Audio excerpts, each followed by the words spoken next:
So this is it. The final product, something that I've been working towards making for a while now. I've always been interested in seeing what the Umbrella Armory lineup can do, and I've always noticed that there was drop-in, quote-unquote, gearboxes that could be installed into airsoft guns. Little did I know that those were not and are not intended to go into any other airsoft gun other than their OCAW lineup. But somehow, very little modifications, I was able to do it. In here, we have a DMR rated 500 FPS Umbrella Arms gearbox. It cost me $750, not including shipping or tax or anything like that. It was delivered about a month or so after I ordered it. I set up for 2 days shipping. Unfortunately, due to COVID, it got pushed back about a month. Now, with that being said, their customer service was great, and they had really fast responses within 24 hours. I just talked to them yesterday, and they got back to me within an hour, actually, on a question, something pertaining to the angle of engagement for the motor and the pistol grip. This thing is an absolute monster now. I always wanted an AEG sniper. Now, when I say sniper, all of my fields are rated 2.1 joules and higher as sniper class. I think 1.88 is DMR class. This thing blasts past that at, I think, 2.3 joules with 0.32 gram BBs at about 385, 390 FPS. Again, this thing is an absolute beast, easily clearing 200 plus feet without much deviation. I've done range testing, I haven't done accuracy testing because it's been really windy lately in my area, so they make it about 150 feet and then they start getting pulled over by the wind. What I really want to talk about is the actual installation of how easy this actually was and what I can do to help other people maybe considering taking a Umbrella Arms gearbox and slapping it in one of the Avalon series guns. It really wasn't that bad. I'm going to put up some video of me tinkering around with it. Unfortunately, I couldn't film while I was doing some of the cutting and stuff like that, but I did notice a lot of really important things. And I'm going to go through that really quick. Okay? So, I don't really have to show somebody because the installation for this is not something that you could just do. Now remember, this gearbox is not even supposed to go into this gun, but I couldn't resist, and I trusted myself with the things that I was doing to my gun. And I'm going to kind of go over that now.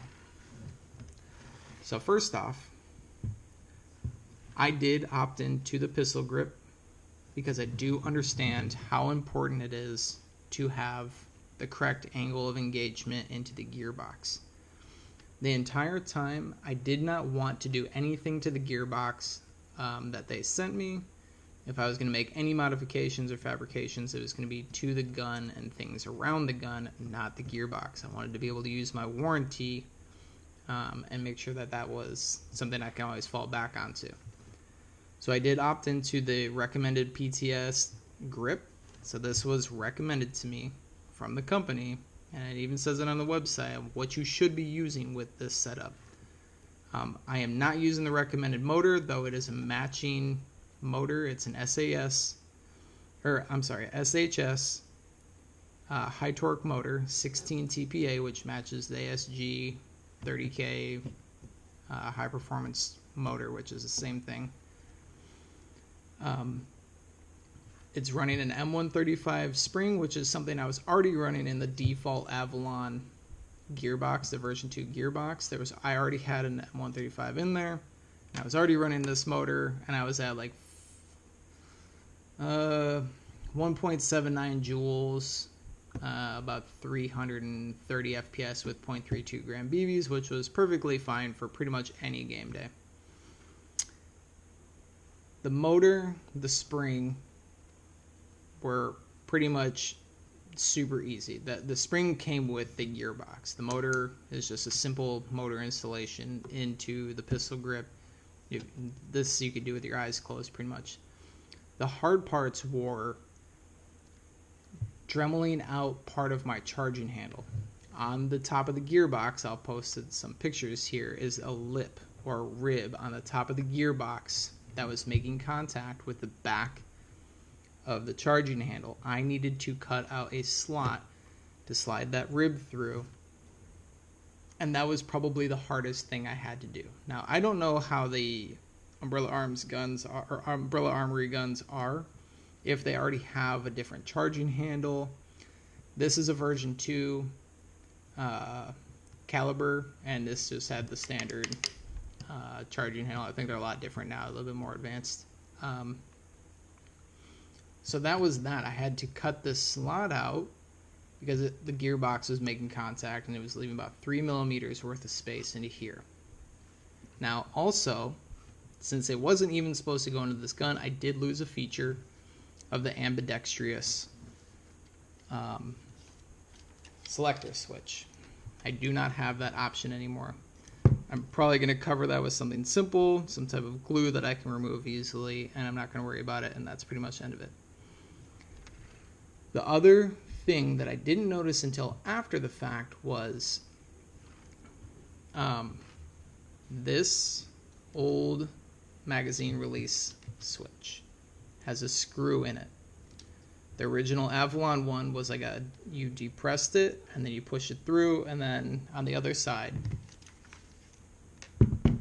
you would just spin this around. Unfortunately, with the new gearbox, the way that it sits in there, I could not depress it all the way through, and I tried to cut this little lip off for the magazine release lever.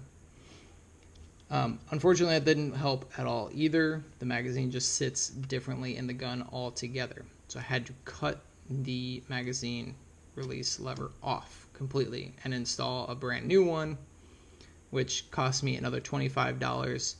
But it's a lesson I learned, and I'm trying to pass that information on to anybody else who might want to upgrade to an Umbrella Armory gearbox on their Avalon gun. Like I said, as long as you have something that you can unscrew from this side, you have nothing to worry about. Now that I have that, I can take out the gearbox whenever I want. I'm not terribly concerned about it. After that, I noticed that I was shooting way too hot at 2.3 joules, and I was considering putting my old M135 spring in there because it's already worn in. And so when I went to disassemble the gun again and then reassemble it, I noticed that putting the buffer tube on the actual screw, the stock screw that comes with all of the Avalon guns that have this QRS stock on it, the buffer tube, or I'm sorry, not the buffer tube, the spring guide that's in the Umbrella Armory gearbox is too shallow. So the spring that went, or the screw that went through was too long, and it caused the whole buffer tube to rattle. So what I had to do was I took that out and I cut just a short amount off with a Dremel until it fit just right. Then it's screwed in tight. I have nothing to worry about after that. Those couple of things were literally all I had to worry about. This is, again, not a dropping gearbox, but you can get all of that Umbrella performance. Okay, I am not running a Pro Max hop-up setup. I'm running the standard Avalon's hop-up. It works fine for me. I have no complaints. I don't feel like dropping another $200 or whatever for a whole new hop-up and then whatever for the barrel. I'm running a 380 millimeter 6.03 inner barrel with the standard Avalon hop-up system. That was pretty much it. I will say that with the Titan Gate MOSFET and being able to jump onto my phone, fire off a couple of rounds, and make sure that everything is working properly is super awesome. The amount of components, the precision components, the performance equipment and parts inside this gearbox is awesome. It's super snappy, super powerful. I don't have a battery in here right now, I could put some of the chrono stuff up there. I don't have a scope cam at this point right now. I just recently broke it at a match, but I will get this thing out and field tested and see what it can do. I really just wanted to get this video out again, just because I had never seen anybody slap one into like these Umbrella Armory gearboxes into any of the Avalon guns. The Avalon guns straight out of the box in general are amazing. I have 2 of them. I absolutely love them. I have a Caliber and then I have a Saber. They're awesome guns, and I was like, you know, what could I do better with this? I'm already getting really good performance with simple upgrades. I want to go all the way. I'm going all in. So I bought the gearbox just out of pure curiosity. Again, that's a huge move, but just out of pure curiosity. And I wanted to do something different and be able to share my experience and my knowledge with people who might not want to spend $2,000 or more on a gun, but keep their gun and be able to maybe buy the Umbrella Armory performance and slap it into their gun. I can straightforward say right now that the Umbrella Armory gearboxes can fit inside the Avalon series. Okay? They can. It's going to take some modifications. One last thing that I noticed that I forgot to mention is the bolt catch release. This little button here that would be right there is gone. It's a closed gearbox. Like it doesn't have much on the outside. That Retro Arms gearbox doesn't have many features on the outside. Again, they probably build their guns around those gearboxes, so it's different than the Avalon series. I'm not going to miss this too much. I'll probably fill this in as well with something that I can replace later if I want to go back to the old Avalon gearbox. But again, I just wanted to put this information out there. Again, I'll have links in the description for Joule calculators to help me get the numbers I needed so that I could make the correct purchase, because there are multiple gearboxes. And I did some calculations based off of what my gun was already shooting at and how much more power I was going to need to reach the numbers that I wanted to have. I'm also going to put a link in the description for the portion of the Umbrella Armory to where you can select gearboxes. And if anybody has any questions, feel free to ask me.